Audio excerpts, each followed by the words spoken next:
STDs, right? And I believe STDs are at twice a year, December and January.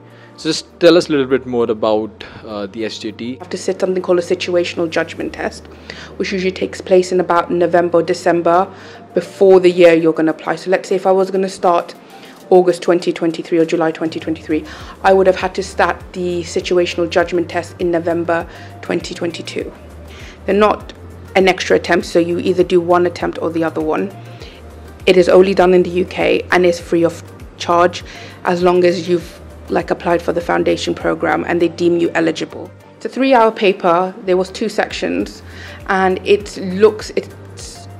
reflects on the GMC framework, looking at practicing as a safe doctor, making it patient-centered care and making patient priority initially. So you'll have a scenario and you'll be given multiple choices in that, and all of them are correct, but there's always one that is the most correct, and you have to pick the one that's the most correct, which makes it difficult because they're all in theory correct answers.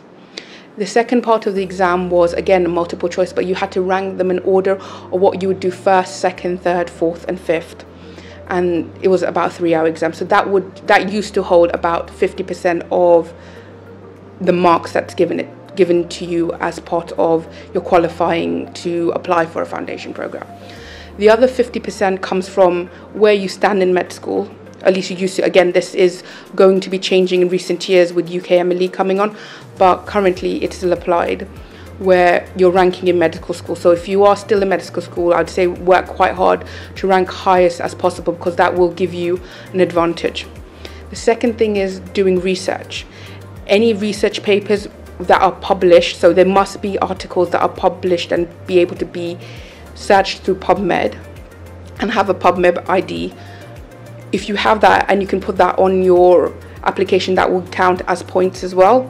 So they take that along with whatever you've got from the SJT, and they give you an overall ranking, and then you will apply and then you list your own ranking going, this is my first choice of preference, second choice of preference, third choice of preference. Then you put a preference of the jobs that you want.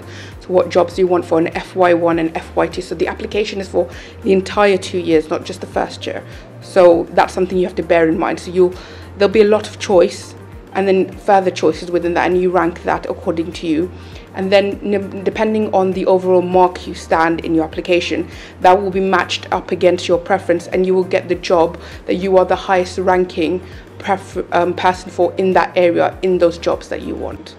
So that's something to bear in mind.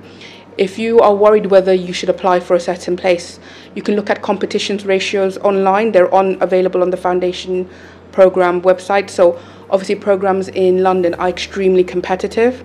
So if you put that as your first choice, it's going to be unlikely that you would get it. While if you put other places that are further away from London, you may get it as your first choice.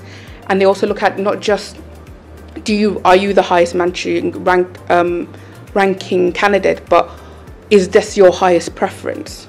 So that's all something that you look in mind, that it's better to work in an area that is less competitive but do the rotations that you want to do, rather than go somewhere like London where it's more competitive and yet there might be more high-tech stuff, but then you might end up in rotations that you don't really want to do, and that will reflect on your specialty application.